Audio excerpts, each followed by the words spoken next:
Let's make a Grinch cake with a red heart hidden inside. For the heart center, we're crumbling up a red cake and adding a bit of frosting to make like a moist cake ball texture. Now you need to assemble 2 green layer cakes, each made of 2 cake rounds, and this will make more sense in a minute. For one of those cakes, cut a cone shape out of the center. This will be the bottom of the heart. Fill the cone with the red cake mixture and smooth it out so it's level with the top of the cake. For the other green cake, cut a hole but leave a cone of cake in the center, kind of like a little volcano. Round out the bottom of this shape with a spoon, just like the top of a heart. Then fill this with red cake as well. Finally, stack the cakes together and cover them with a smooth layer of frosting. Not pictured, but there's a lot of chilling time between all of these steps. Last part, best part, give your cake the grinchiest Grinch face you can.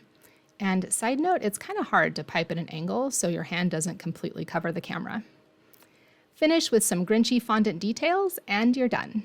A cake that will make even a Grinch's heart grow 3 sizes.